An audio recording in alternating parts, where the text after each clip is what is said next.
वसंतदादा शासकीय रुग्णालय परिसरात अतिक्रमण केलेल्या विक्रेत्यांवर कारवाई करण्यासाठी आयुक्त सत्यम गांधी स्वतः रस्त्यावर उतरलेत। या परिसरात रस्त्यावर लावलेले हातगाडे महापालिकेच्या अतिक्रमण निर्मूलन पथकाने जप्त केले। 15 पत्र्याचे शेड आणि रस्त्यावरील 25 अनधिकृत कट्टे जेसीबीने जमीनदोस्त करण्यात आले।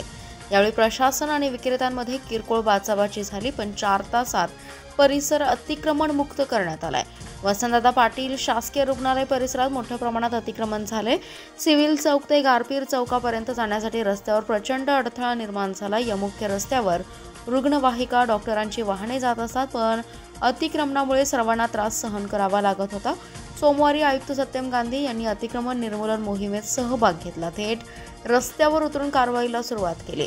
उपायुक्त वैभव साबळे, अतिक्रमण निर्मूलन पथकाचे प्रमुख दिलीप घोरपडे आणि पथकाने सकाळी 11च्या सुमारास कारवाई सुरू केली। प्रारंभीच रिक्षा थांब्यासमोरील पत्र्याचं शेड जमीनदोस्त करण्यात आलं। तिथून पुढे रस्त्यावर ठिय्या मारून बसलेल्या विक्रेत्यांसह हातगाड्यांवर कारवाई करण्यात आली। यानंतर रुग्णालयाच्या सुरक्षा भिंतीलगत असणाऱ्या खोक्यांसमोरील अतिक्रमणे हटवण्यात आली।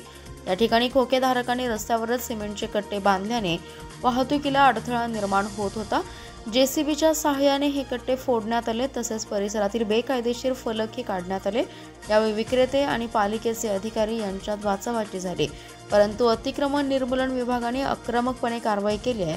दुपारपर्यंत गारपीर चौकापर्यंतचा रस्ता मोकळा करण्यात आला। अतिक्रमण करणाऱ्यांवर कायदेशीर कारवाई केली जाईल असा इशाराही यावेळी देण्यात आला। त्यामुळे गेल्या अनेक वर्षांपासून अतिक्रमणाच्या विळख्यात असलेल्या या परिसराने मोकळा श्वास घेतलाय।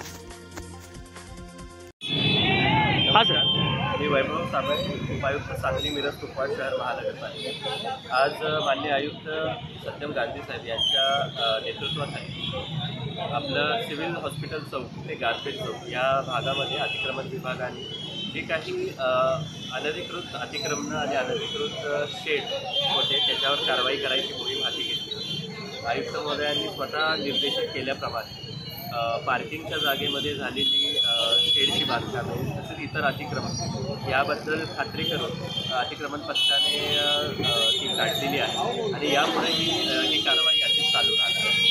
त्याचबरोबर माननीय आयुक्त महोदयांनी जे काही निर्देश दिलेले आहेत त्याचं पालन करून आपल्या महानगरपालिकेची टीम या कारवाईमध्ये सातत्य ठेवणार आहे। तरी अतिक्रमण करणाऱ्यांनी किंवा इथल्या विक्रेत्यांनी कृपया नियमाच्या बाहेर जाऊन कोणताही व्यवसाय करू नये, अन्यथा नाईलाजाने आमच्याकडनं त्यांच्या मालमत्तेचं नुकसान होईल, जे की ही कटू कारवाई आम्हालाही नको असते। त्यामुळे सगळ्यांना विनंती आहे की अतिक्रमणे आणि अनधिकृत बांधकामे करू नये आणि महानगरपालिकेच्या कटू कारवाईला सामोरं जाणं टाळा।